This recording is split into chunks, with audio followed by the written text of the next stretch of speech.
Band, Genesis. Album, FOXTROT. Songs on the album. Side 1, Song First, Watcher of the Skies. Side 1, Song Second, Timetable. Side 1, Song Third, Get 'Em Out by Friday. Side 1, Song Fourth, Can Utility and the Coastliners. Side 2, Song First, Horizons. Side 2, Song Second, Supper's Ready. This composition consists of the following parts: A. Lover's Leap, B. The Guaranteed Eternal Sanctuary Man, C. Akhenaten and Itzikon and Their Band of Merry Men, D. How Dare I Be So Beautiful, E. Willow Farm, F. Apocalypse in 9/8, co-starring the delicious talents of Gabble Ratchet, G. As Sure as Eggs, Aching Men's Feet. Release date, October 6, 1972. Recorded, London, Island Studios, from July to August 1972. Engineer, John Burns. Producers, David Hitchcock and Genesis. Artwork, Paul Whitehead. Musicians, Tony Banks, organ, mellotron, piano, electric piano, 12-string, voices.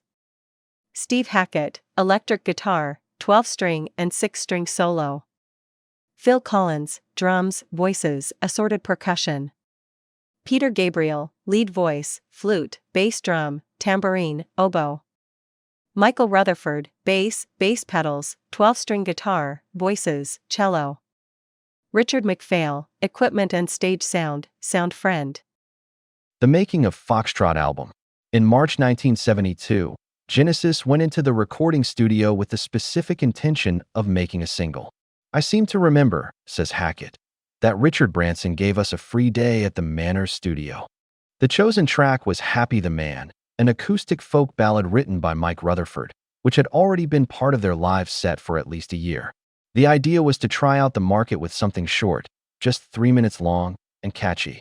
Banks. We always used to like the fact that, in the early days of the Beatles, their singles weren't on their albums. She Loves You wasn't on with the Beatles, or whatever.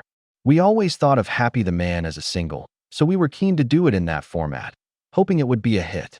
In the same period, another song was also recorded, Wooden Mask, for the purpose of making a possible follow-up single. Alas, these tapes have been irretrievably lost. In the meantime, the new album was being written in fits and starts due to the fact that the band was nearly always touring.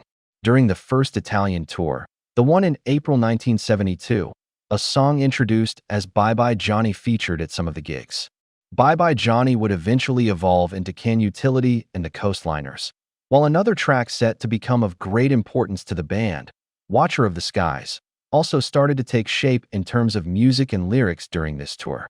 Notwithstanding their hectic schedule, during quieter periods the group would try to find the necessary concentration to write new material, every now and again renting a rehearsal room. Collins, we never managed to rehearse for more than 1 week in the same place. I remember 1 week in Woolwich and another at Una Billings, a dance school in London. Some of the album was written in Chessington because a friend of a friend had a house there. Hackett, we rehearsed in different places. There was a place in Chessington and a rehearsal room in West Hampstead, near the station. I can't remember if it belonged to John Mayall or his son. Una Billings is where we wrote Supper's Ready. After their initial period of euphoria, the two new members, perhaps still not completely integrated into the band, went through a rather unsettled period. Hackett, now and again, Phil and I would threaten to leave. Luckily, on the first day of recording FOXTROT, Mike and Tony told me they didn't want me to leave and that they really liked my guitar playing. It may seem strange, but I hadn't understood it at that point, mainly because within the band we didn't complement each other very much. I felt very insecure, and I thought maybe it was better to leave before I got sacked. When I realized they liked what I did and wanted me to stay, it was an epiphanal moment for me. I was allowed to play this solo piece, Horizons, which meant I had 1 minute and 30 seconds all to myself on the album. I know Phil considered leaving from time to time, but I don't know if he admits it these days. I think Lindisfarne wanted him to join at one point, and he was thinking about it. I think it's because we were so very, very tired. Fortunately, there was no lack of new material. In fact, not only was it flowing freely, but it was also exceptionally good. Hackett. As a band, we were trying to find our feet, hoping that the record company would renew the contract, and we were being given the thumbs up to develop very, very slowly. Thanks to Tony Stratton Smith, a wonderful man who signed acts he felt passionately about. He would give them, and us, many, many albums to make it. There was nothing meteoric about the rise of Genesis. It took a long time to make it happen, and you really needed to be putting bums on seats in those days. You played to people, and when you went back to the same town, you hoped there would be a bigger audience, and luckily for us, that's how it went. Most of the recording was done at the beginning of August at Island Records Studios in Basing Street, London, but just a few days in, the sessions had to be stopped so that they could accept a request to go back to Italy and tour for another week. The sessions turned out to be anything but plain sailing, mainly because the producer's seat remained empty following the split with John Anthony in May, in part possibly due to the lack of success achieved by the single Happy the Man, 7 Stones. Hackett, I don't know if it was because of that. I think Tony Stratton Smith felt that the power of the live band wasn't being captured on record, so felt that we needed a new producer and suggested Bob Potter. Potter was a young sound engineer who had worked with Bob Johnston, a producer with an impressive track record, Bob Dylan, Simon and Garfunkel, Leonard Cohen, and who had just produced Lindisfarne's highly successful album Fog on the Tyne. Stratton Smith evidently thought Johnston's assistant, Bob Potter, who in the meantime was learning the ropes on other English folk and rock albums, such as Pleased to See the King by Steel A. Span and Bell Plus Arc by Bell and Arc, would more than suffice for Genesis. Unfortunately, however, he soon started to clash with the band over their musical tastes and their attitude in the studio. Hackett. It used to take us a long time to set up and get the sound right. He thought we should be able to rock out a lot quicker than that, but we weren't that kind of band. At times, work was produced at an almost leisurely pace. I remember once, Mike was doing some 12-string stuff, and he didn't think the strings sounded bright enough, and he wanted to rest string, something which could take 2 hours. Bob Potter couldn't handle it. I think the only thing that worked, with Potter, was the night I recorded Horizons. It took 4 takes to get it right. I played it all the way through, so the version on the record has no edits. He said that was the only thing he enjoyed doing. I was aware that the chemistry wasn't working, and I wanted to try and make it work with him. Banks. Charisma were very keen for us to work with Bob Potter, who had worked with Lindisfarne, mainly because they wanted the lead vocals to sound louder and because they thought a real producer might be useful to us. So we went into the studio and started to record. But the minute I started playing the opening to Watcher of the Skies, Potter said he didn't like it and that he didn't think we should use it. After we tried a couple of other things, we realized that he might have been a good engineer, but he didn't actually like what we were doing. That meant we simply couldn't work with him, so we got rid of him. From this distance in time, it is not entirely clear whether Potter was fired or decided to leave of his own accord. Hackett. He was quite young and inexperienced, and he seemed to be on a collision course with the guys in the band. He ended up abandoning the project, and it was a very worrying time for us. It's very depressing when your producer quits. Personally, I don't think he should have got involved with Genesis, because I don't think he liked our music. He liked more obvious rock and roll. I think the subtleties of Genesis were lost on him, although he did like Horizons. I gather that was the only part he liked, probably because he wasn't dealing with the whole band, just one member of it. Potter's replacement as producer was David Hitchcock, who was again brought in by Stratton Smith. Hitchcock. Strat asked me if I was interested in producing Genesis. He knew I had just produced In the Land of Grey and Pink by Caravan, which contained the suite 9 Feet Underground, which took up one side of the album, so I knew how to do that kind of recording. Genesis had written Supper's Ready, which was similar in length and structure, consisting of several pieces of music that were very different but were conceived as one suite. I was also starting to get a reputation for producing prog rock, having done successful albums by Caravan, East of Eden, and various other similar bands. So I met Genesis, and we went into the studio, which I knew, with an engineer I didn't know, Tony Platt, that I wasn't too happy with. So I changed to another engineer that I did know and who I knew I could work with called John Burns, who worked very well with the band and went on to produce the next 2 albums. Banks. When Potter left, we ended up working with just the engineer Platt, but we weren't too sure about him either, so we changed engineer halfway through the recording of Supper's Ready. We recorded the first half of the song with the first engineer, then we got this other guy, John Burns, and we finished off the song with him. Hackett. When John Burns heard the 12-string stuff we'd already recorded for Supper's Ready, he really liked it and said we should continue with it. And that was very important for the band. This new team was much more encouraging. I liked David Hitchcock very much as a person, but the dialogue was between John Burns and us because he was an engineer and consequently much more hands-on.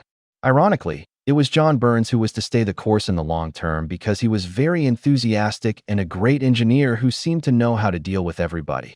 He had a nice way about him. He worked with us on FOXTROT, Selling England by the Pound, and The Lamb Lies Down on Broadway, and he was also a guitarist, so he was good at getting guitar sounds. During these studio sessions, Twilight Alehouse, which dates back to Anthony Phillips' days, was finally recorded, even if it never made it to the final track list.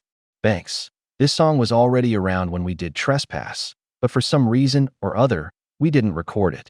We kept back 1 or 2 songs from the time of Trespass that we could have done. There was another song called Let Us Now Make Love, one of Ant's songs, which we kept back as a possible single. We knew Twilight Alehouse was a good stage song, and we finally got around to recording it during the FOXTROT sessions, but we had other material by then, and it became an extra, so we decided to leave it off, and it eventually ended up as the B-side of I Know What I Like, released as a single the following year. Now I think it was actually really good, definitely better than half the ones that ended up on the record. Tastes change. We just had a different attitude at the time. The album. After that difficult third album, Nursery Crime. Difficult because of the changed band lineup and especially because of the loss of Anthony Phillips, who had been the leading songwriter. Genesis made a giant leap forward in their creative growth and musicianship with FOXTROT. FOXTROT is above all associated with Supper's Ready, the band's first and only recorded suite. Other suites were planned for the Duke and Abacab albums, but were abandoned during album recording sessions. Supper's Ready is 23 minutes long, takes up almost the whole of side 2 on the album, and represents a broader, more variegated and artistically relevant songwriting effort than comparable works by other artists of the same period. It is made up of 7 movements, beautifully fitted together, with an ending which restates themes from earlier parts of the song, with a profusion of styles and atmospheres in the middle, ranging from pastoral to symphonic, from grotesque to dramatic. Supper's Ready is considered by many to be the crowning glory of Genesis' entire career, an extraordinary epic which never becomes tiring nor repetitive throughout its long evolution. That said, anyone trying to heap all of their praise for the album on the suite alone would be misguided, as this record is the logical evolution of the previous one. Side 1, in fact, contains 3 songs which are milestones in the history of early Genesis. The monumental introduction of the syncopated Watcher of the Skies, the theatrical and composite Get 'Em Out by Friday, and its satirical lyrics laced with social comment, and the intricate top-level progressive rock displayed in Can Utility and the Coastliners. And while Timetable, in its absolute agreeableness, has to make do with a minor status, Horizons, a delicate sketch for 6-string acoustic guitar, which opened side 2 ahead of Supper's Ready, became a musical symbol for the band, especially for its author and performer, Steve Hackett. Hackett, now on his 2nd album with Genesis, is the musician showing the most encouraging progress in his songwriting ability, composing not only Horizons, but also much of Can Utility and the Coastliners.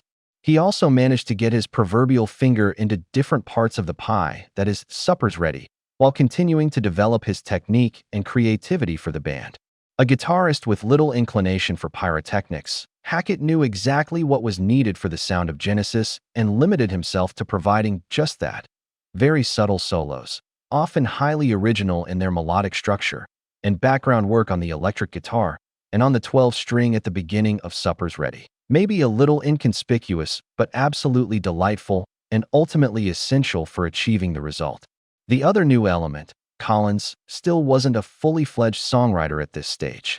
However, with his amazing drumming technique and touch, he managed to bring extraordinary gear changes into certain sections of songs, Watcher of the Skies, Get 'Em Out by Friday, and some parts of Supper's Ready, which, without his prowess, would never have reached such formidable heights. Furthermore, his voice supports Gabriel's vocals in many places, becoming a sort of echo and counterbalance.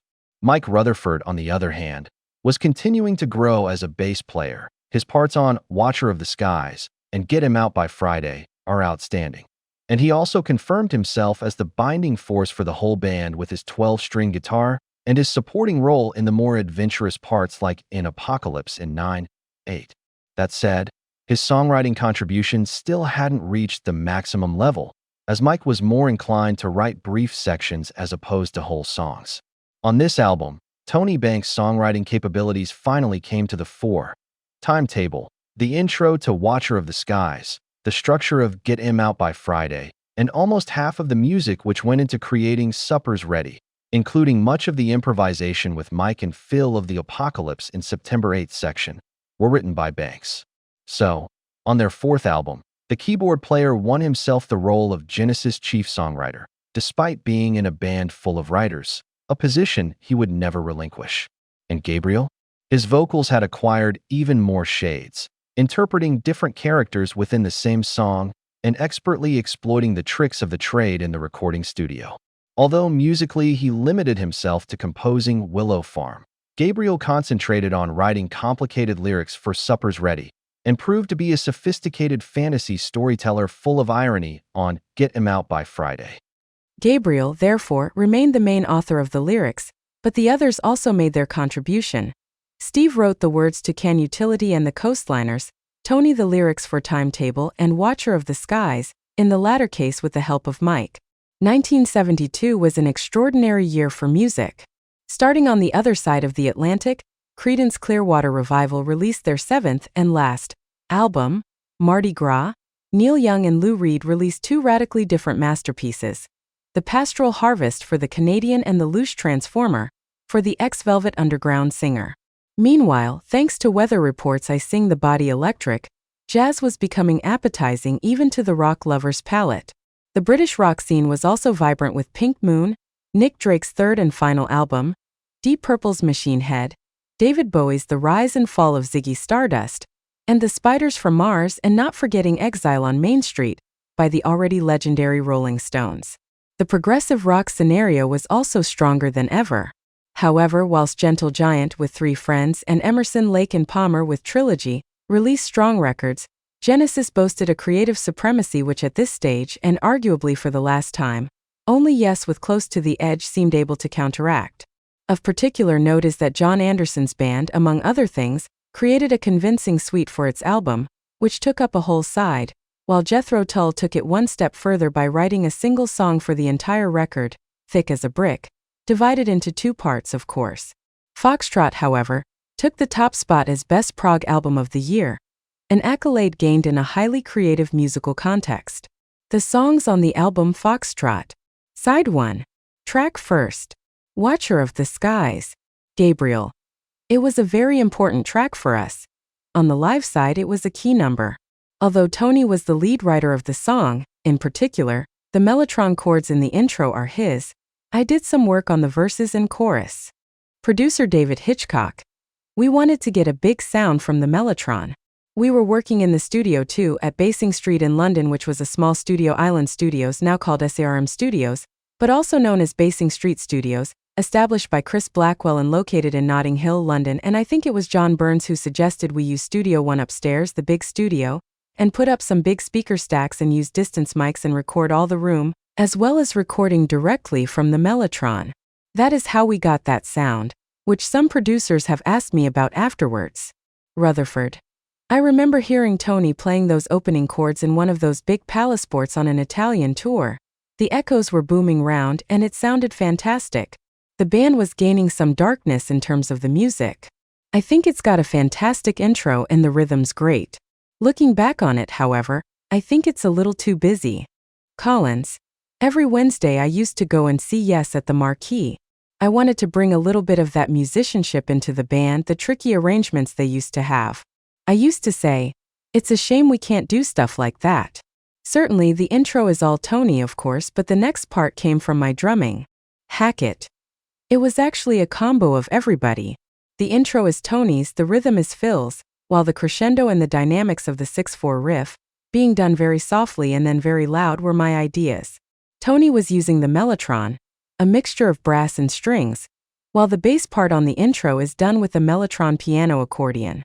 He also used to like putting the mellotron through Leslie cabinets, which made it sound more like an organ. The recorded version is much faster than the live version used to be. I think it would be impossible to play it live at that speed. In the melodic part of the track, Hackett is doubling Mike's bass line. Hackett. The staccato rhythm idea was Phil's. He thought it should sound like Morse code. The rhythm changes towards the end of the song, going from 6/4 to 4/4. It's very difficult to do a melody line over a rhythm like that, so the melody line floats over the top. For some people, there might be too much punctuation and not enough statement, so arguably the best part of the song lies in the instrumental at the beginning and right at the end. I love the song very much. It was unlike anything anyone else was doing up to that point, half classical and half rock. A song that used to divide people. In America, they found it too classical, too removed from the roots of rock and roll. Banks. I don't think this song stands the test of time as well as some of the others. I find some of the vocal parts a bit embarrassing. The lyrics were written by Tony and Mike one afternoon, while the band was touring in Italy in April 1972. Inspiration was provided by the desolate landscape which they could see from the roof of the Hotel de Michiana in Naples, looking over Viale Kennedy, and the Mostra di Ultramare trade exhibition site. Rutherford. I remember writing the lyrics with Tony, sitting on a roof outside the bedroom window of a hotel in Italy. Looking around, you could see all these other tar roofs and there was no one around, a sort of lunar landscape. This song is definitely a period piece. With the passing of the years, I've learned that you can't just use the words you want to say. They've got to sing well. Watcher of the skies, watcher of all, is a bit of a stiff lyric. The lyrics combine elements from literature and comic books. Banks. I had just read Childhood's End by Arthur C. Clarke, where the population moves on to the next level and disappears, which was fun, and we combined that with the Watcher, a Marvel Comics character who just observes and can't take any active part or anything. So we combined these ideas and wrote the lyrics inspired by this very hot day. And this Where's Everybody Gone? Sensation. Side 1. Track 2nd. Timetable. Banks. In the early days, I was perhaps more free. With this song, for example, I came in with a complete piece saying, right, this is this, and we did it. Tony is therefore the sole writer of this song. Conducted by a piano sound of times gone by, classical with a Renaissance touch. Hackett. It's quite simple for a Genesis song. A piano intro and I'm doubling part of the piano work while Mike plays bass and there's a single vocal. It was a lovely song in the rehearsal room, but the recorded version sounded a bit dry. The remix of this song is brighter, and you can hear the sound of the guitar which was put through a Leslie cabinet, which was a Beatles trick. Even in a simple song like this, there is always room for a touch of genius. Hackett.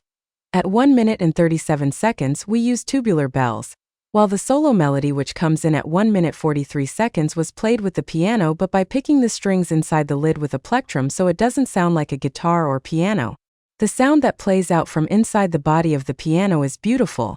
It reminded me of Henry Mancini when he played on Charade.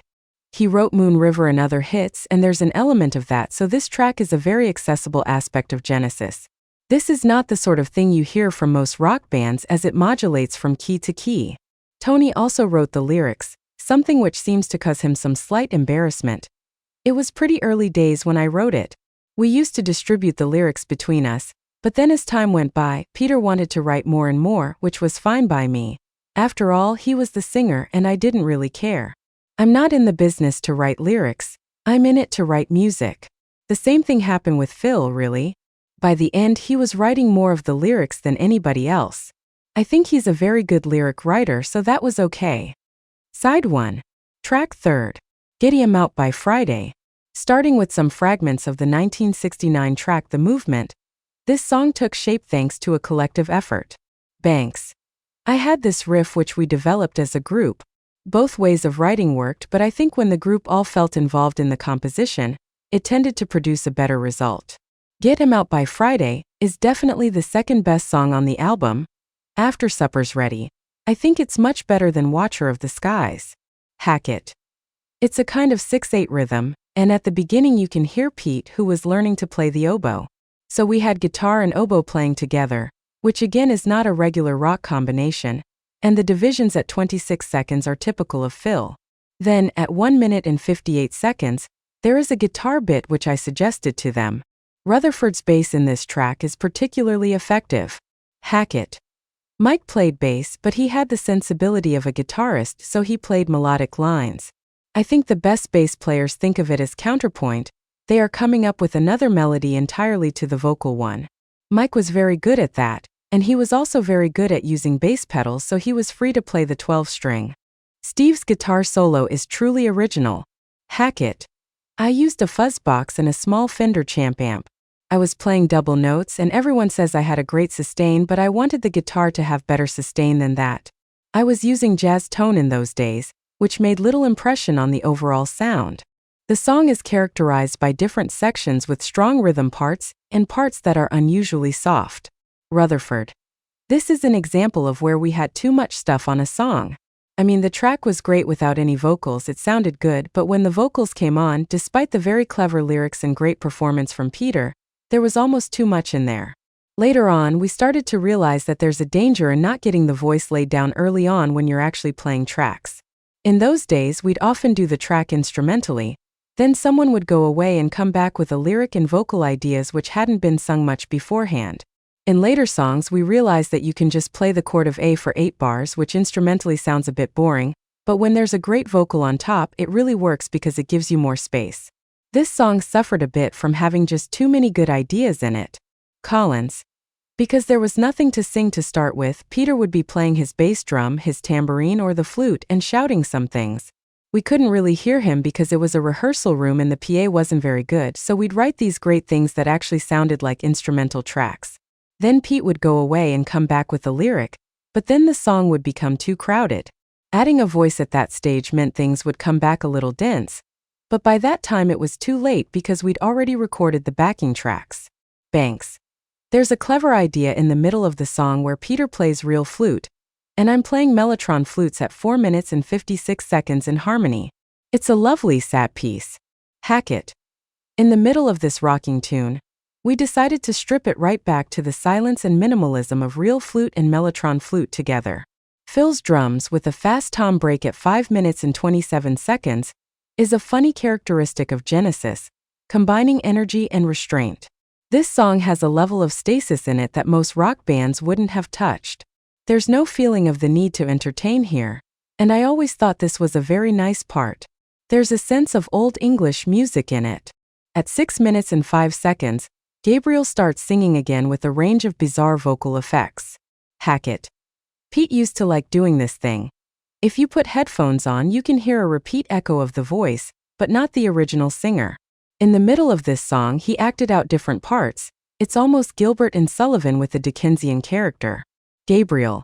I tried to put some sort of Dickensian feel into this song. In a way, musically, that was something I don't think we managed to deliver. On the recording side, some of the things were too stretched, and on other things we were still trying to find our way with sound and arrangement. The lead singer doesn't deny there were problems with the metric. Gabriel.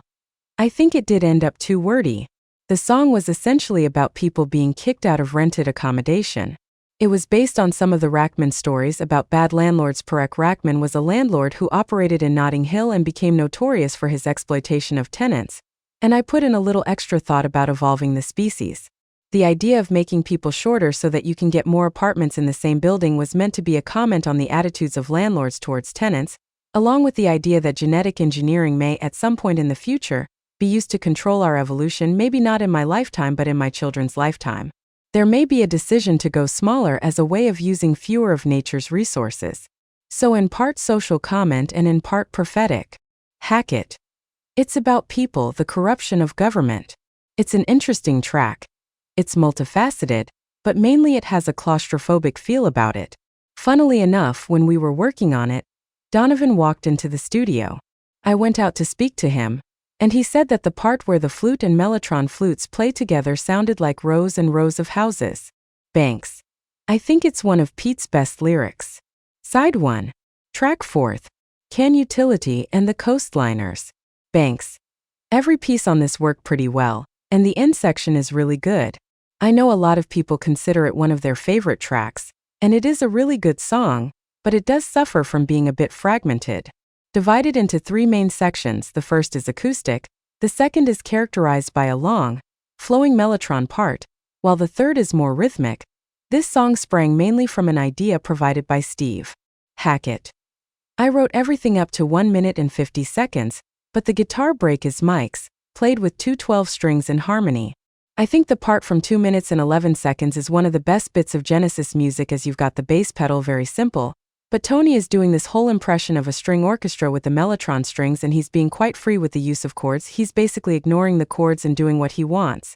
It really shouldn't work because the chords are being drowned out by the weight of the strings, but it works in a way that music shouldn't, while the 12 strings are not moving at all, just repeating the same thing. Very clever.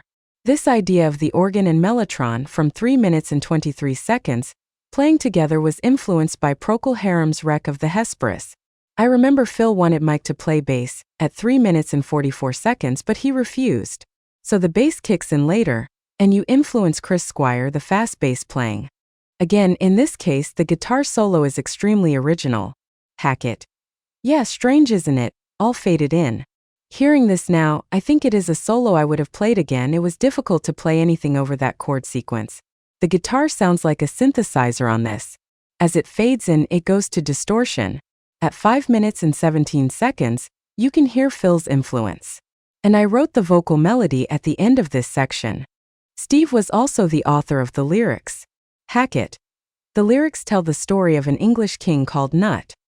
He was concerned about his people flattering him and telling him he could do anything, so he had his throne put on the seashore, and he commanded the waves to go out, but they didn't.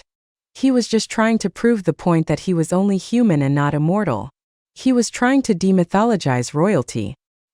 He's an interesting character to me, as most leaders are self-aggrandizing, and he seemed to be the opposite. So he had a certain amount of modesty. Side 2. Track first. Horizons. Irritated by the exasperatingly long time it was taking Rutherford to change his guitar strings, the soon-to-be-replaced producer, Bob Potter, asked Steve if he had anything ready. When Hackett played him his short acoustic piece, Potter was so pleased with it that in the end, Horizons ended up being the only track he produced in full. Hackett. I had been trying to get an acoustic guitar sound like that for ages. At that time, I was hearing people playing 6-string acoustic guitars and thinking about the beautiful sounds they were getting. It is beautiful. If you've got the right melody, it can sound wonderful. I used an acoustic guitar, a Japanese Yairi, fed through 2 Leslie cabinets to give it that phasey sound which was typical of Genesis. A lot of the arpeggiated guitar work was put through them. It was a favorite of ours before the days of using chorus or pitch shift. Gabriel. It's a lovely piece, almost like a classical guitar piece. But being played before supper's ready meant it became absorbed by this bigger entity. Even though, at the end of the day, its inclusion in FOXTROT was down to chance, the track had, in any case, been proposed to the band by Steve Hackett. I played it to the rest of the band on electric guitar because it was easier in the rehearsal room, saying, I don't know if this is right for the band as it is just a solo piece about 1.5 minutes long. Phil said it sounded like there ought to be applause at the end of it. I'd been influenced by the length of a piece called The Earl of Salisbury by William Byrd, and what I liked about it was the brevity of it. It took me a whole year to write this short piece of music, which is based on a Bach piece for cello. When it was done, I was very proud of it and thrilled that the band thought it was good enough to use. In the early days, I really had an inferiority complex, and before we were due to start recording FOXTROT, I offered to leave the band because I didn't feel I'd contributed enough. I was frustrated that I had all these ideas, but I couldn't really get them out. But they said, no, we really like your guitar playing and want you to stay. And that made a real difference to me. I remember Ringo Starr telling a similar story about the Beatles. He offered to leave, but they said no, they liked what he was playing. I think I underestimated my effect on the band. I was a bit too modest, and what I hadn't realized was that the band was quite competitive, and so just because you didn't get an idea through it didn't mean it wasn't up to scratch. That was the case when Mike wrote The End of Shadow of the Hierophant, a track which Hackett later elaborated and used on his first solo album Voyage of the Acolyte. It was an amazing sound. It was like a whole world within itself. It had this circular effect of energy. The band sounded like an orchestra, and yet it had the power of rock as well. It was rehearsed with the band, and it could have, and I think should have, been on FOXTROT. I couldn't believe we could pass it by. Side 2.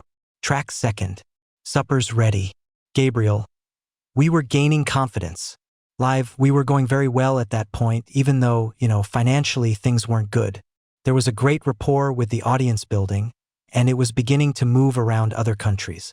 That gave us the mental platform on which to build something like Supper's Ready, which is still one of the things I like best.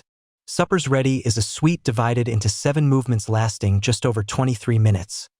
A web of melodies, great progressive rock, typically English pantomime, and an alternating of soft and loud sections, which is pure genius. Collins. We didn't know what it was going to sound like till we spliced the tape together. The Guaranteed Eternal Sanctuary Man, I think, was Peter's, and Willow Farm was another one of his Harold the Barrel type things. The big instrumental parts took shape when we were rehearsing at Una Billings School of Dance in Shepherd's Bush. Banks. I think we were writing better together as a group, although a lot of the individual stuff was still there. On this album, we'd come in with ideas, a riff or something. The beginning of Supper's Ready, and what became the end section, was something I'd written on guitar at university. But the strongest stuff was written as a group, like Apocalypse and 9/8, which was something that Mike, Phil, and I just wrote, improvising, working out a big keyboard solo together and a way of playing it. Rutherford. Supper's Ready is the track that really made the album very special. And to think we never knew what we were doing. We had a whole lot of bits, and then we started to string them together. The second half showed a bit more freedom. It was really just me, Phil, Tony, and Steve sort of jamming. We were just playing down at the bottom all the time, but with no movement, so Tony could move around the chords a lot, building up to that 666-bit, which was one of those few moments in our career where we actually got a great sounding thing, and then Pete came in with a vocal line we hadn't sung together. He just laid it on top. We hadn't been rehearsing it like that.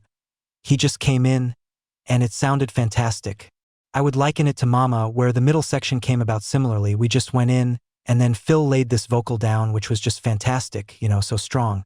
It shows a bit more freedom because we, now, tend to write songs which are much more compact. Here we would stay on a section for a bit longer and let things happen.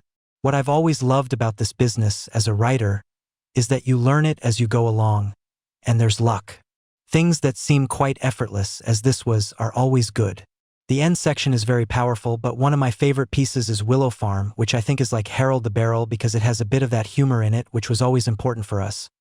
Had it been just a long song without this piece, Supper's Ready would have been a little straight. Hack it. Supper's Ready works because it's so unusual. There are lots of bits in it. If you don't like one bit, that's over fairly quickly, and you're on to another bit. If you didn't like the little acoustic folky bit, then you've got another bit full of time signatures, and you've got a bit of 9/8. Then eventually it all meets up because all roads lead to Rome in the end, and you've got Pete's apocalyptic take on it, lyrically speaking. Banks. We decided we were really going to go for the long one this time. We'd done the musical box and Stagnation, and we thought, well, let's just go for one whole side of an album, 23 minutes of music and see what we can do. The song started off just like Stagnation.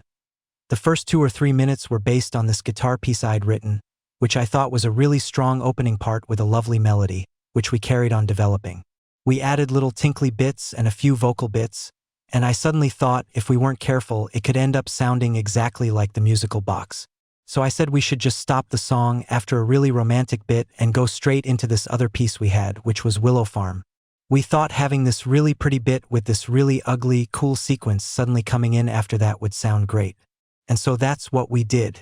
That suddenly took the whole song to another dimension, with the drums coming in and everything else. The second half of Supper's Ready becomes very electric, and I think that produced our best piece of composition during the period with Peter, particularly from Apocalypse in September 8th onwards. It was just a coincidence to some extent what happened there. It was another of those places where I had this keyboard solo that ended on these big chords, and I had this idea of there just being some sort of vocal harmonies going on. Then Peter started singing on top of it, and I thought, oh shit, here he goes again. But when I heard it back, I thought it sounded fantastic, and it was the real peak of the song. You have the long build-up of this keyboard solo, which starts very sweet and then gets slightly more sinister, and then suddenly it's this big chord, and then 666 comes in. It's an incredibly strong moment, and I think for the early fans, it was the big moment on stage. It was tremendous, but I think Supper's Ready needed all the extra stuff at the beginning. It's like foreplay, you had to have all that to get to that one big moment. When we first heard it played back, I was very proud of it. David Hitchcock. The end of Supper's Ready with the Apocalypse in 9/8 section with the 666 is no longer alone part. It is just so powerful. That part was spine-tingling. Hack it. This was a time when rock music was getting more articulate, the chords were getting more complex. It was still very English-sounding. But there was a lot of humorous stuff as well, like the wonderful moment called Willow Farm, a very funny and very witty piece. I remember Pete and I telling the others that we couldn't present this great long piece of music live if we didn't have everything going for it, and so it had to have the lights, it had to have the sound effects. There was a certain resistance within the band that maybe it wasn't musical, maybe it was a bit gauche. I realized that they were going to crucify us if we didn't sling everything at it, and so we did, and we got away with it. When you read interviews at the time, everyone felt very exposed. They felt they'd gone out on a limb. I think with Supper's Ready, this great long piece of meandering music going all over the place, we wondered if it wasn't indulgent and stretching the attention span of a fickle audience. Luckily, people came out in favor of it, saying it was really wonderful. We weren't preaching to the converted at that stage. We were in search of an audience. So it was the antithesis of what was to follow: short songs, snappy video sans rhythm. In those days, the audience was your judge and jury. There was no media backup at that time, no radio support. If you did long songs, you weren't on the radio. That was that. Even if you did a short one, you had to queue up with all the rest. If the BBC didn't like you, you could wait in the wings forever. Luckily, we played to lots of great audiences, and I think the theatrics helped tremendously. Everything got better, it got more professional. Banks. Back in the 1970s, they used to have these sorts of polls, and I remember on Nicky Horn's show on Capital Radio, the #1 rock track of all time was Stairway to Heaven, inevitably, but #2 was Supper's Ready. That wouldn't happen now. One of the reasons for that is that it subsequently never gets played because it's too long. No radio station is going to play a song that's 23 minutes long. Is it? That applies even in England, so it's not really known apart from by people who know and like the group and bought the album or saw the live shows. We were always tempted to try and do it on stage, but it is 23 minutes of a show, and that's an awful lot of time to give over to one piece from that period. If we had done it on the tour in 2007, we wouldn't have been able to do the In the Cage medley, which has the advantage of being able to go into lots of different areas. Nor could we condense Supper's Ready into a 15-minute version because the fans would want to hear the whole thing. Due to the length of the track, it was recorded at different times and even in different studios. Banks. Mike and I went into another studio to actually stick the two parts together because we'd run out of studio time. Incidentally, they were actually slightly out of tune, so we had to slow down the track to make it work. Something we were able to rectify in the remixes. Hack it. The new mixes have fixed certain things. For example, there was a moment of confusion when we had machines running at different tape speeds. I expect there are all these bands out there trying to copy that, wondering how we managed to get that quarter tone moment. It's lovely to hear our music sounding really good, but at the same time, there's always this problem, when you do remixes, with the purists thinking that you're messing with their childhoods. How dare you remix that? But you've just got to accept that these are different mixes. If you liked it the old way, the older grainier stuff, that's still there, you can compare it. The first section of the song, Lover's Leap, is a delightful acoustic sketch based, albeit not exclusively, on a piece of music written by Tony. Hack it. The opening sequence is Tony Banks. It's the same chord sequence Procol Harum used on A Salty Dog. There are 3 12-string guitars at the beginning playing the same part. Me, Mike, and Tony, with Tony's guitar going through 2 Leslie cabinets. Mike also played cello and I think bass pedals as well. He used Vox bass pedals in those days. Now, Pete, when he sang this originally, he sang up an octave. You can hear the strained voice at the top. It didn't sound right to my mind, so I suggested he sing an octave down and we had the 2 at the same time. Before the second subsection of the song, there is a long acoustic interlude from 1 minute and 58 minutes, upon which Peter and Phil's vocal harmonies and subsequently the electric piano are layered. Hack it. This was my bit, with 2 12-string guitars playing in harmony. The idea of the vocals fading in and out at 2 minutes and 11 seconds was mine as well, and then Tony plays the melody on the Hohner pianette. All of this part with the acoustic guitars was recorded with Bob Potter, but I think that's as far as we got with him. This was a substantial way into the song, and we were worried that it didn't sound right because the producer didn't like it. Turns out there was nothing wrong with it, just the wrong combination of characters. There's this thing about the Genesis 12 string. It sounds like a harpsichord, like a keyboard. So even when we used guitars, they sounded like keyboards, and sometimes the keyboards sounded like guitars. The Guaranteed Eternal Sanctuary Man is again mainly Tony's work and dates back to a much earlier period. Hack It. This was from another song that we already had, a very 60s early chord sequence, very deliberately naive. I did this very economical guitar work. It is a section in which the song builds up rhythmically with the drums coming in and the heart-wrenching riffs of the solo guitar, while Gabriel strains his voice almost to breaking point. Hack It. I think it was a difficult area for Pete. It's very high for him, as you can hear. This takes us to the part where children's voices sing a slightly menacing chant. At 5 minutes and 30 seconds. Hack It. I don't think I was in the studio when that was recorded. It's a parody of the Rockin' Carol, actually. Peter just went out in the street and got a whole bunch of kids in and said, "Do you want to come and record something?" And so they did. Akhenaten and Itzikon and their band of merry men is a much more dynamic and lively section. Hack It. This is really based on Mike strumming on the 12th string, but my guitar is very loud in the mix, so you can hear I'm playing a note, but I'm also flicking the toggle switch to give it different tones. The idea behind the line, "and they're giving me a wonderful potion cause I cannot contain my emotion." I may be wrong, but I think we were talking about Vietnam, about guys who were out of their brains in battle. Of course, it's not a new idea, is it? People often went into battle drunk, the English Navy with their tots of rum. At 7 minutes and 39 seconds, I play harmonics, but unfortunately, my guitar playing is very out of time. I should have relaxed more. Then, at 8 minutes and 3 seconds, there's some tapping, with Tony doing it in harmony as well on the Hohner pianette, through a fuzz box and echoing my phrase on the organ. This section was a kind of collaboration of everyone, really. The sustained guitar note, at 9 minutes, sounds almost like a flute. I also used a small amp, a Fender Champ Jazz Tone. The scene slows down into the gentle "How Dare I Be So Beautiful," where Peter's singing lies on top of a bizarre keyboard crescendo and diminuendo. Hack It. From here, the album gets very interesting sonically. It's piano, 9 minutes and 39 seconds, but each time a chord is played, a fader on the desk comes in after the note has been struck. It's the sort of thing that guitarists do, play a note and fade in the volume pedal later. I think this depicts the disorientation of battle very well, referring to the lyrics, and I think the sharp contrast between this section and the incoming section is very good.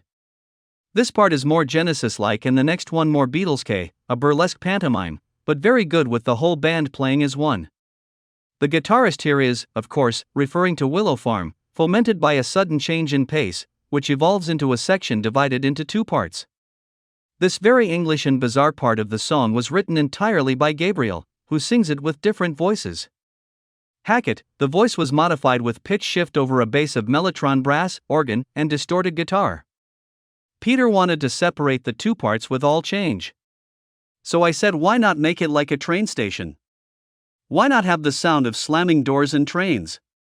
So Peter found a tape, and we used that on the recording, and when we did it live as well. King Crimson had done El Lizard around this time, which has a similar sound sonically, mellotron brass, organ, and distorted guitar or distorted bass. Strange and difficult to recognize voices sing The Soil, 13 minutes and 20 seconds. Hack It. I think it's Pete and Phil. Pete always wanted to be on his own when he recorded vocals, he didn't want anyone else around, so maybe just him and Phil. He wanted to be left alone. He didn't want the comments of everybody else, which I understand totally. In the end, his voice is very subconscious sounding, almost like Coronation Street, a well-known British television series. After the final riff of Willow Farm, there is an almost sinister interlude. Hack It. 14 minutes and 14 seconds, here I'm playing very high notes on the Les Paul, which sounds more like a Celesta. The guitar and the flute playing together owe something to the Dance of the Sugar Plum Fairy, by Tchaikovsky, because it has a sort of calm after the storm effect. But just when you think it's going to wind down and go out, the song really starts to brew up with the next section in 9/8, an unlikely 9/8 repeated riff with a keyboard solo over the top of it. Apocalypse in 9/8 is without doubt the real gem, and the whole of Supper's Ready, a long section with an irregular rhythm which starts and finishes with Gabriel singing, but which in the middle exploits a long instrumental improvisation with Mike and Steve on rhythm guitars, Phil's momentous drumming, and a splendid organ solo from Banks. Collins, I remember I had something to do in the afternoon. When I came back, Mike and Tony had basically written Apocalypse in 9/8. Tony had written this riff without thinking about the time signature. I may have played it once or twice, but never really thought about it too much, and we went in to record it, still not really knowing what it was. It was one of those moments where the tape was playing and recording, and it just captured what was probably one of our best spontaneous moments. That's probably my favorite song on the album. I still listen to it and can't quite work out how it just all happened at the right time. Hackett, I was trying to make the sound of a muted trumpet, and I used to have to try and think metronomically about this riff and not allow myself to get distracted by anything that was going on around me. I'm playing in octaves, and Mike's playing bass pedals. Live, we would sometimes switch roles, and I'd be playing the bass pedals, a very difficult thing to do while sitting down. You get repetitive strain injury playing bass pedals that way. Phil is really the only one who was improvising here, his part is spontaneous, with no overdubs. Something may have been overdubbed, but not the drums. We didn't overdub drums in those days, more's the pity for Phil, he was stuck with whatever he did first of all. At the end of this section, you have mellotron and organ again with Mike and me playing the riff and Pete doubling it on oboe as well, 18 minutes and 56 seconds. The music slows down after Peter's voice comes back in and the suite turns around on itself. As Sure as Eggs picks up the initial melody of Lover's Leap, 20 minutes and 10 seconds. Hackett, I suggested that the return of the vocal melody should be done, like a sort of salute, so I suggested the bells and the snare drum roll so it would be almost anthemic and sound almost patriotic. And then you have the same melody as I Know a Fireman, 20 minutes and 49 seconds, from earlier. This was always an interesting sound, a combo of guitar and Tony's keyboards, there's something about that combination. After a last phase sung by Gabriel, the guitarist launches himself into some solo parts. Hackett, we were trying to finish the LP while we were touring in Italy. As soon as the second tour finished, August 1972, I flew back as I still had to do my guitar work on the End of Supper's Ready.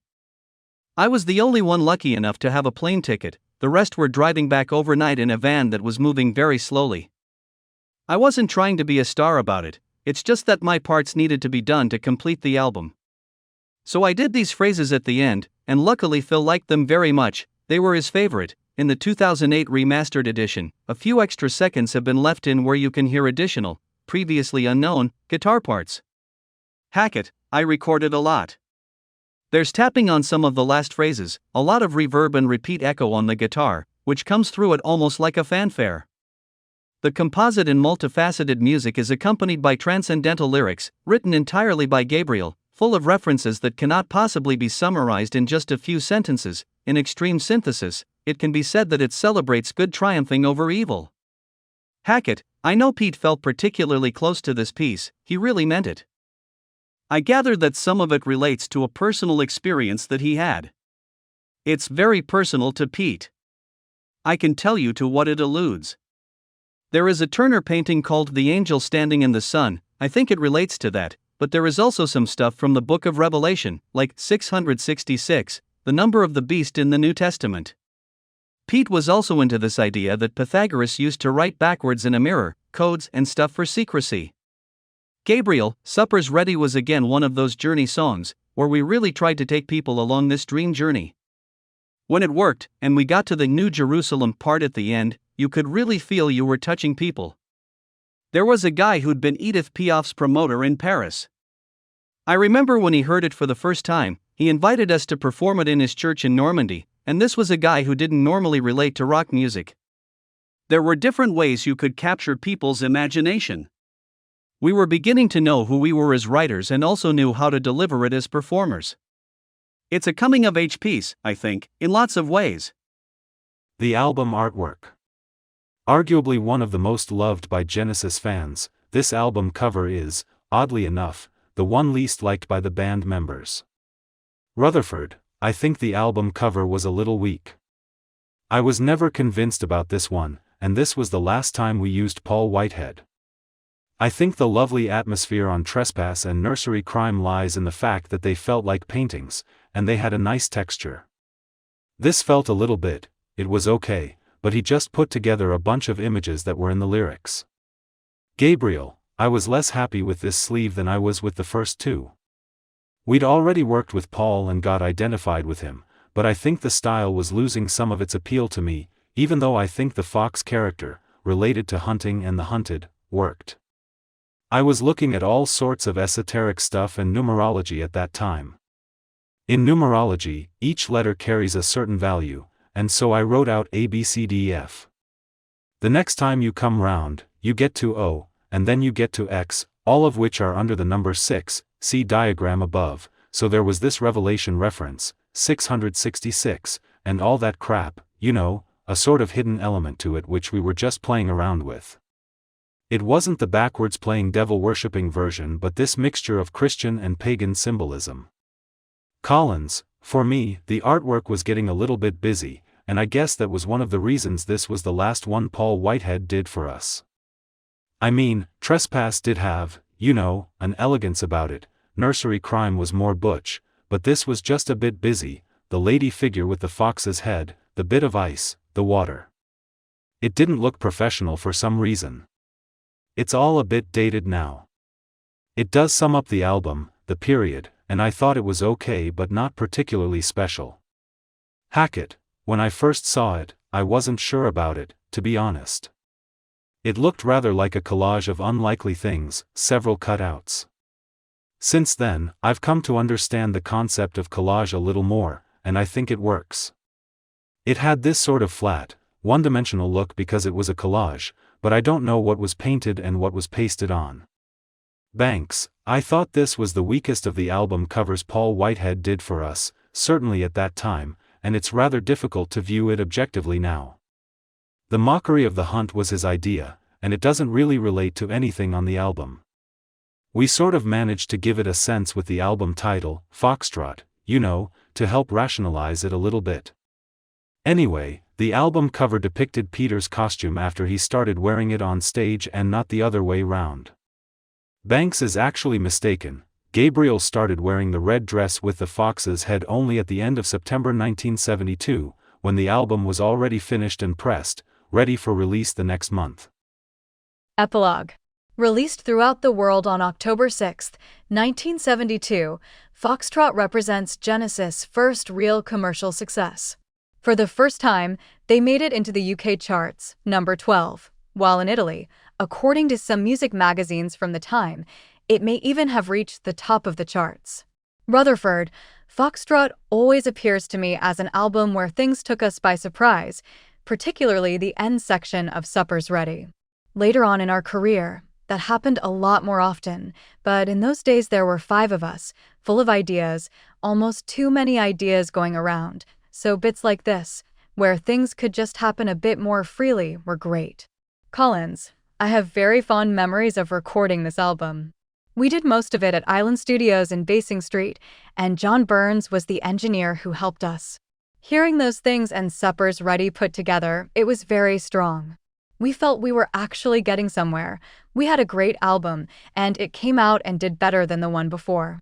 There are a couple of songs that I don't remember at all. For example, Timetable. I have no idea what that song sounds like or anything. Of course, Horizons was the guitar thing that started Supper's Ready, but the ones that stand out are undoubtedly Supper's Ready and Watcher of the Skies. There are some things in Can Utility and the Coastliners that I liked, and I think I wrote a little bit of that, but I can't remember what it was now. Banks, on the whole, this is probably my favorite of the band's early albums. It felt like we really came of age with Foxtrot. It got to number 12 in the charts, which was a staggering thing for us. It was the first album where we sounded convincing to the outside world. We only convinced ourselves and maybe our fans with the first 2 albums, but with Foxtrot, people who had never heard of Genesis before became interested in it. It wasn't a big hit, but it certainly sold a lot more copies than its predecessors. Hackett. It's a multifaceted album. It's heavily influenced by classical music, but there is English humor in there as well, and I think having that parody, that send-up, was a very British trait. I remember Tony Stratton-Smith saying that he thought Foxtrot showed the breadth of the band's writing. I think we were a lot less certain when we played Supper's Ready to him. We thought he was going to say, "Sorry, boys, we're going to have to tear up your contract," because it was so extreme and long and convoluted. It touched on so many areas. I must say I was surprised when he received it so enthusiastically. He was more enthusiastic about that than he was about selling England. Going back to the time when it was conceived, we had our critics and supporters, and we didn't know who was going to win. It parallels on a much smaller scale what the Beatles had with Sgt. Pepper's. They never knew if people would like it or not. It was so drastically different. It's as far removed from pop as a band can go without moving into free jazz. I'm sure I have a different take on it all now than I did at the time. When I hear Sgt. Pepper's, I don't mind if it's not in time or in tune, because lots of it isn't, but when I hear Genesis, I want to hear it played perfectly. But it wasn't to be, it was recorded quickly and between tours. Gabriel, I never really listen to the old albums, unless I'm, in an interview situation. But when I do, it's amazing how quickly you fall back into those old roles and still want different things done in different tracks. I think you would probably get 5 different versions of all the songs if you allowed the different members of the band to do their own mix. And it's not just a question of the more me syndrome, it's just that sometimes there are different approaches and tastes. I didn't really get involved that much with the remixing. I made some comments on some of the stuff I was involved in, and I encouraged adopting a certain approach with the 5.1, where you have 3 speakers at the front and the 2 at the back, because a lot of people have 2 back speakers, which are throwaway, which cost half as much as the ones at the front. So you're either afraid of that, and therefore mix very conservatively, like enhanced stereo, or you say, fuck it. Let's just do it for people who have got the good systems and really make use and take advantage of being in this sort of 3-dimensional environment. That's the way I prefer. FOXTROT proves just how much Genesis were a band open to external stimuli. Hackett, I think a lot of Genesis tracks are only nominally rock pieces. We were influenced by Joni Mitchell and Judy Collins and Buffy St. Marie, in my case, as much as we listened to Led Zeppelin. I loved Bach and blues. Mike liked folk as well as heavy stuff, and Tony loved classical music, but he also liked a lot of pop. He was a big fan of the Beatles. I remember us being interviewed by Melody Maker. We were all asked the same question, which we answered separately, no conferring, what our favorite single was. And 4 out of 5 of us said MacArthur Park, written by Jimmy Webb and sung by Richard Harris. When you listen to it, you realize you've got this parallel with a lot of Genesis tracks where you've got this verse and chorus thing followed by a weird middle bit, and then a long instrumental before you recapitulate towards the end. It's a little bit more like a sort of concerto form. We'd all listened to Jimmy Webb and thought he was brilliant, and still do. How many bands would combine a love of big band stuff with Buddy Rich, Shostakovich, Prokofiev, Bach and, in my case, Howlin' Wolf and Paul Butterfield and masses of blues players? But FOXTROT is also an album where the qualities of all the band members forcefully emerge in a formidable collective, which is the union of 5 great individuals. Hackett, the strange thing when you're in a band is that you don't really realize how great everyone is. You just see the others as the guys who play their own respective instruments. You haven't got time when you're a cog in the wheel of this thing that has to keep motoring. It's only when you've had years to reflect and listen to everyone's work both collectively and individually that you realize just how great everyone was individually and how they've all become gurus in their own right. A bit like Monty Python, who we shared the label. Monty Python was also signed to Charisma. Everybody's work stood out, and you realize it was more than the sum of the parts. It's funny because I think each of the guys has written a song at some point that could move me to tears, and you can't say that about most bands. Bands don't come like that. There's usually one guy who's the linchpin, and everyone sort of follows the indications of the one who is the musical director. Genesis wasn't like that. We were like a sort of musical co-op that had its strengths and weaknesses. Sometimes, very good ideas could get shafted at the committee stage. Sometimes the best ideas just had to be fought through like a cavalry charge, and that can be very difficult to do in a band that is a democracy. So, luckily, we gave each other enough leeway to make a lot of great things happen. I think it's true that the founding members did tend to hold sway, but we were all listened to, and that's important. I quickly realized that the best way of working was to bring out the best in all the others, so if anyone did anything that I thought was remotely good, I would always say it sounded really good and we should use it in something. I felt I was being the glue, but maybe everyone else will have a different take on it and say I was always arguing against them, that I was always competing. Even these days, whenever I work with people, it's always the same thing. If someone does something absolutely fantastic, I tell him he can do it again. You've always got to have the tapes rolling from the word go. The concerts. With the Italian tour over and the recording of FOXTROT completed, it looked like Genesis were back to the same old routine. In September, they began touring the usual clubs in the UK, including Friars in Aylesbury, where they had built up quite a fan base, and the Marquee in London. They also managed to squeeze in an appearance at the French Cant Pop Festival in Montbéliard, France, on the 9th, alongside Van der Graaf Generator, Caravan, and Matching Mole, to name but a few.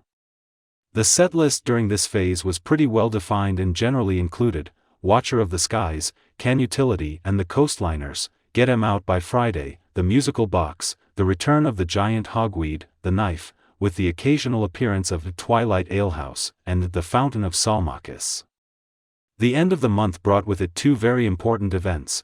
On the 25th the band were back in the BBC Studio T1 for another radio session, this time for the John Peel show, Top Gear, playing magnificent live versions of Watcher of the Skies, Twilight Alehouse, and Get 'Em Out by Friday, and on the 28th they had their very first gig in Ireland. And it was here, in Dublin, that the unimaginable happened thanks to Gabriel's fantastic imagination. While the band was playing the long instrumental part of The Musical Box, the lead singer sneaked off into the wings only to reappear wearing the most extraordinary costume, a long red dress, belonging to his wife, Jill, and a fox's head. The costume had absolutely nothing to do with the story of Henry, now transformed into the lecherous old man desperate to seduce his childhood playmate Cynthia, but brought to life the main character depicted on the FOXTROT album cover, even though the album still wasn't available in most record shops. Gabriel's initiative also took his unsuspecting bandmates completely by surprise. One of them actually found it rather annoying. Banks, well, wouldn't it surprise you if your lead singer suddenly walked out on stage in a red dress and a fox's head? He did it in this boxing ring in Dublin, at the end of The Musical Box. When we first saw it, we didn't know what was happening, we thought the stage was being invaded. Then suddenly we realized it was Peter in a dress. Gabriel, Paul Conroy, who was working as our agent, Glenn Coulson, Charisma Press Director, and I were talking about ways of trying to market this record. Paul got the music, but it wasn't really Glenn's cup of tea at all. When they saw the cover with this fox character, they thought maybe we should pay someone a few quid to wear a fox's head. I thought, if we were going to do that, then I should try doing it. So I took a red dress from my wife's wardrobe. She's told me that it was an Aussie Clark dress, probably worth quite a lot now, and I could just about get into it. The first gig where I put the fox's head on was actually in this old boxing ring in Dublin. Nowadays it is a very progressive, tolerant and open city, but at that point there was a shocked silence when I walked out on stage. Seeing a man in a dress and a sort of animal head created this visceral sense of shock that you could feel, and I thought, oh, that's interesting, we should do this a bit more. Rutherford, Pete probably realized that if he tried to run it by the band and get a committee vote on it, we'd all have said, you've got to be kidding. So he cleverly appeared on stage with a red dress and a fox's head, and we all kind of just went, wow.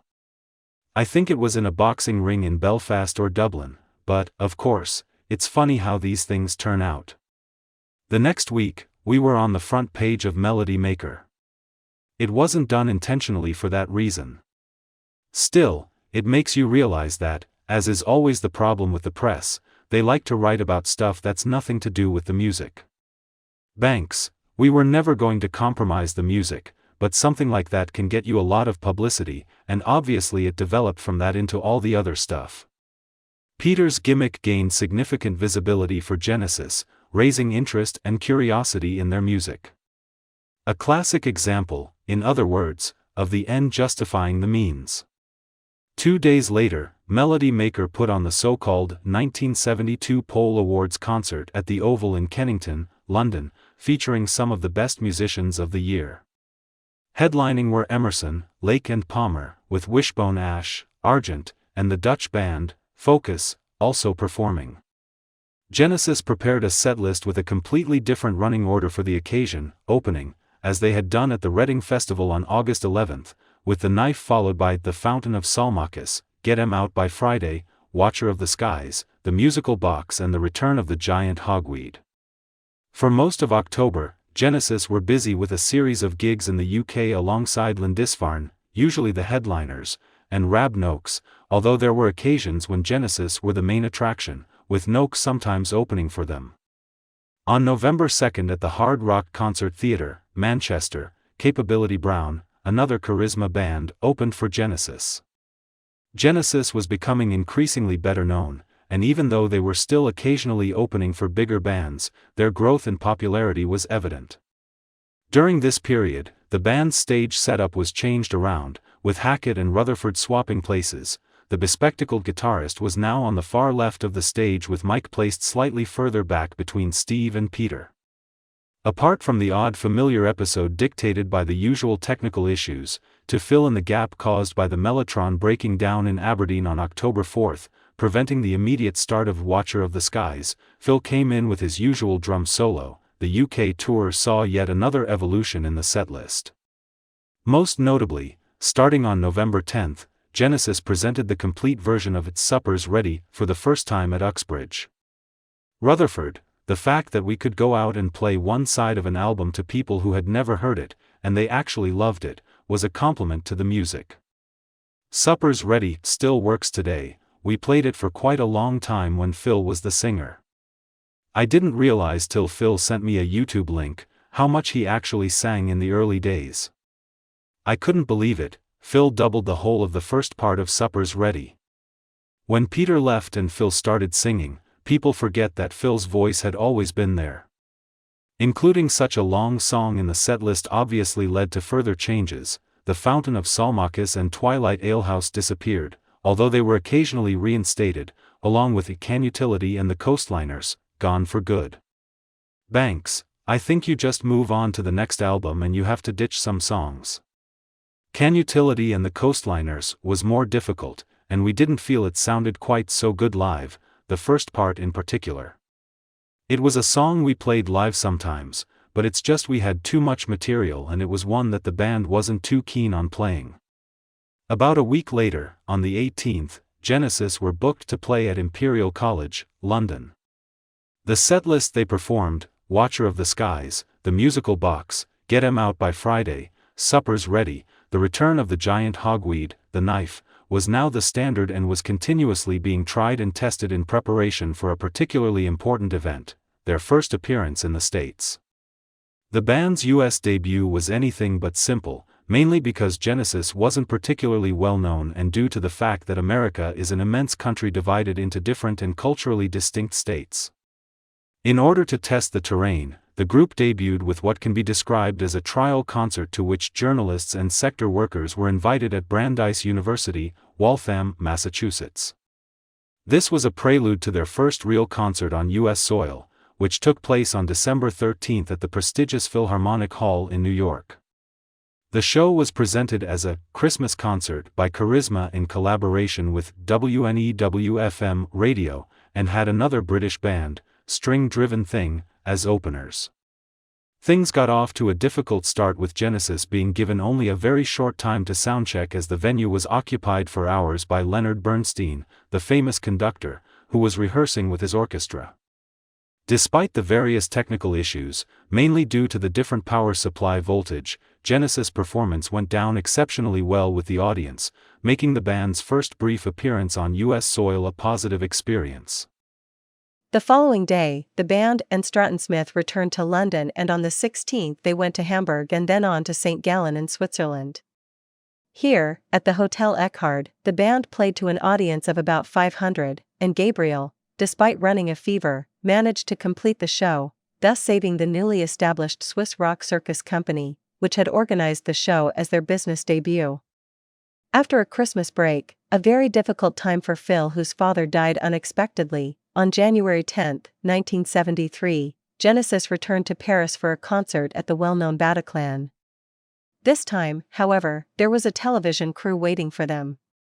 The resulting film footage, lasting 38 minutes, which would appear in fans' collections in increasingly better quality VHS versions and was finally officially released on the DVD accompanying the remastered Selling England by the Pound in 2008, includes a few short interviews and large sections of the 4 songs, The Musical Box, Supper's Ready, The Return of the Giant Hogweed and The Knife.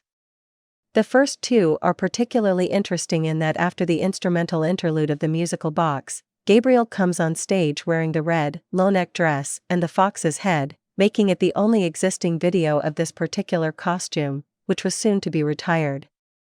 Supper's Ready, on the other hand, was marked by a very poor performance by Gabriel, who was evidently not in good vocal shape and closed on a note in crescendo and not in fade-out as would be the case later on.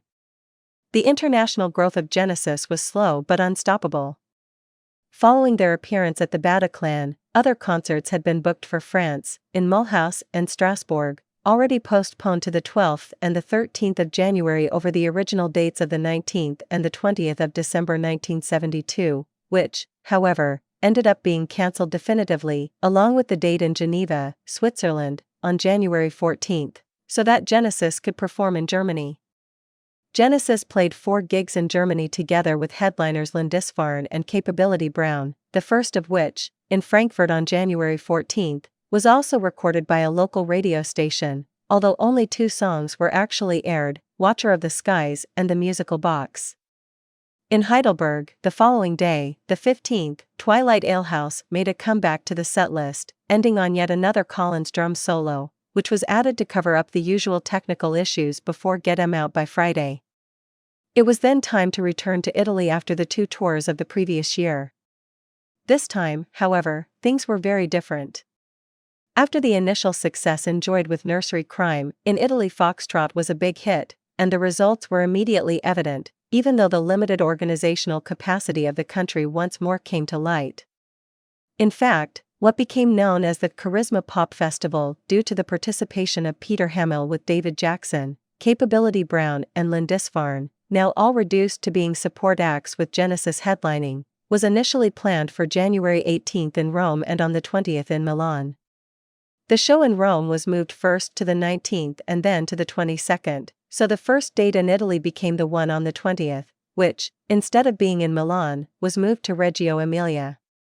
The turnout, however, was spectacular. 8,000 tickets were sold for the Reggio Emilia date and 18,000 for Rome, an incredible number for a band which in its homeland, except for the occasional event, only managed to draw in audiences of a few hundred, sometimes less according to Richard MacPhail. I distinctly remember one week where we played in Rome to thousands of people in a huge stadium and then came back to England and we were playing the next gig in a basement club in Peterborough too.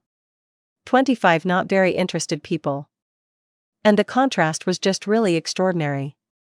Once again, the concerts in Italy, as well as being a triumph in terms of audience, were also an amazing success from an artistic point of view.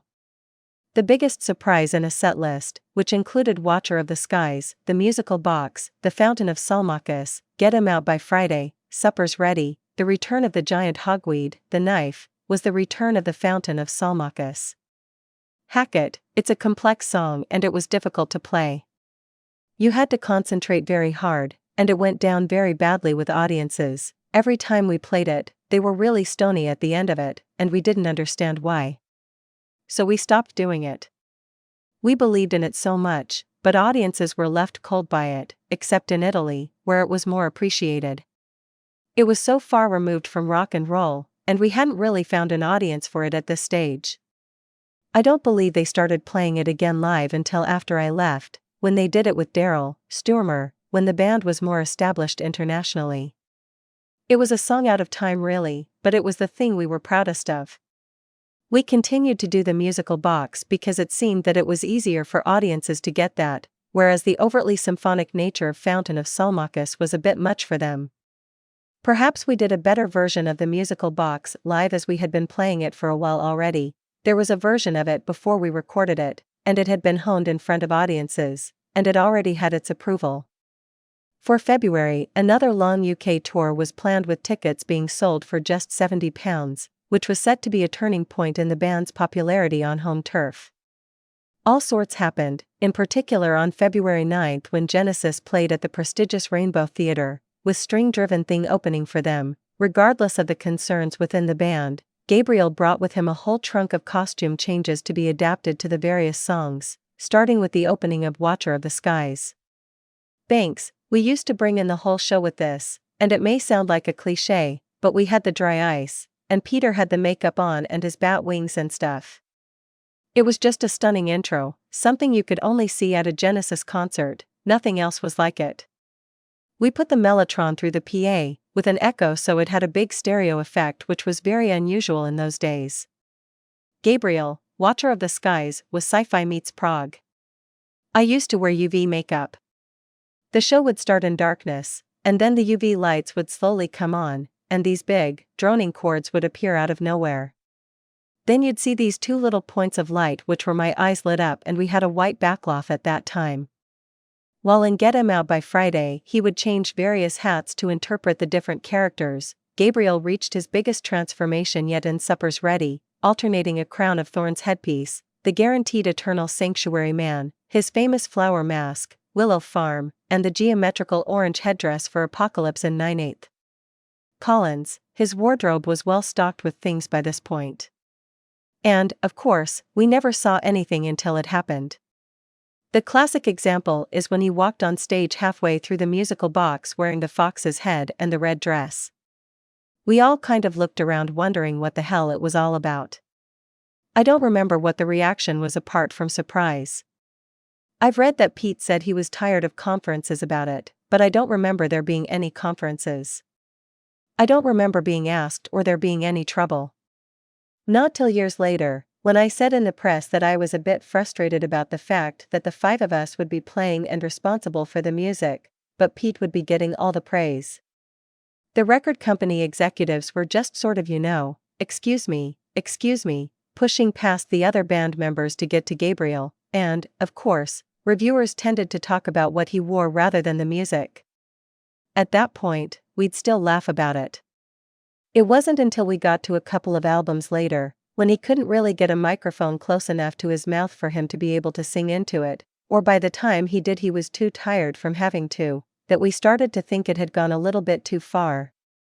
Gabriel, Phil, I think understands and knows how to work with an audience now, but at that point he was Mr. Pure Jazzo Muso, don't bother me with any of that rubbish and let's just get on with the music.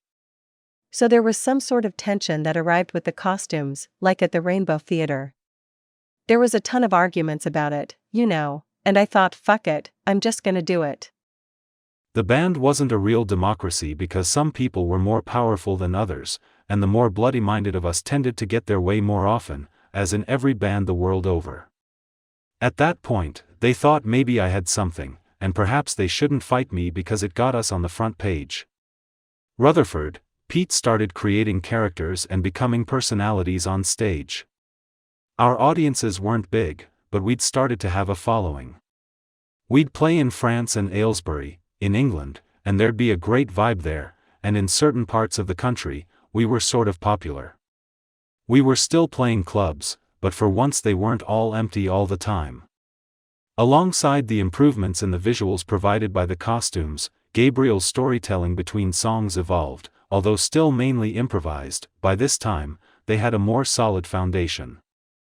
So, while the musical box was preceded by the story of Henry and Cynthia as described on the cover of Nursery Crime, before its Supper's Ready, Peter would tell the bizarre exploits of Old Michael, singing the school hymn Jerusalem, renamed Jerusalem Boogie by Gabriel. And this was all accompanied by a stage setup which was finally up to caliber. Genesis's stage manager and lighting engineer, Adrian Selby, set up a curtain illuminated by UV lights, which would hide a lot of the bulky equipment from the audience's view. The crowd was then emotionally, and sometimes almost literally, blown away by an explosion of magnesium powder at the end of its Supper's Ready, which dissolved to reveal Gabriel dressed all in white holding a luminous tube in his hand. Banks, we were developing the light show as much as we could in those days, trying to create a sort of fantasy on stage. We had this nice couple of guys who used to project these oil slides. We only had a few red and blue lights and stuff, but it was amazing what you could do if it was coordinated. Sounds a bit obvious now, doesn't it? But in those days, it was kind of revolutionary. There was a particular Rainbow Theatre performance which I felt was a very, very strong moment in the group's history. Rutherford, we always tried to present songs on stage to create an atmosphere. We bought this big gauze curtain, and we hung it behind the stage at the Rainbow, I remember, and hid the amplifiers. And we bought some UV lights just to light it up, and it looked sort of gothic, all sorts of pillars and temples, it had a real atmosphere. It cost fuck all really, which was great, the best value for money special effect we ever had, so Adrian Selby, wherever you are, well done, it was his idea. It was always a good sort of coupling of looks and music. It also worked thanks to the flower, the cloak at the end, and the red mask. In other words, Pete's performance and what he did visually with costumes, trying to paint pictures, in a sense, worked.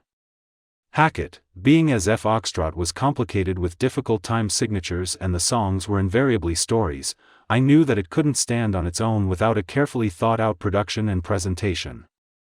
We needed everything, lights, sound effects, everything to help it along, so it was the nearest thing an English band was doing to an Alice Cooper-style show.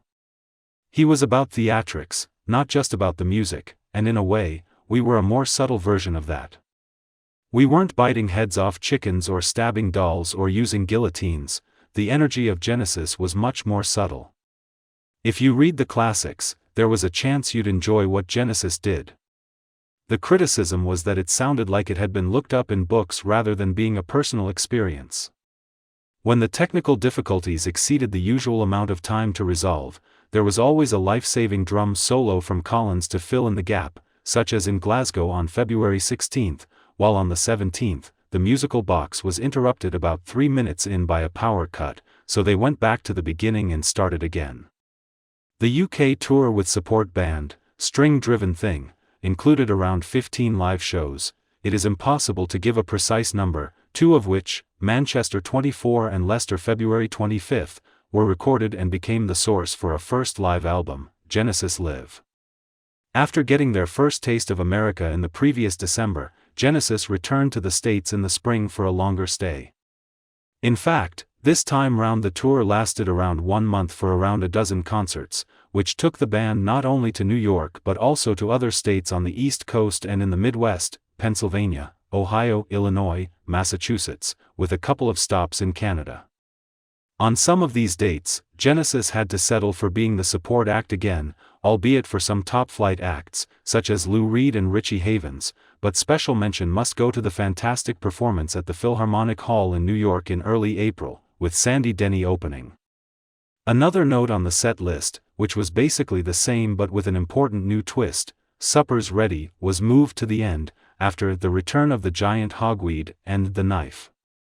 After a break, Genesis went back to work writing new music, so there were very few concerts scheduled for the months between May and August 1973, and even some of those were cancelled.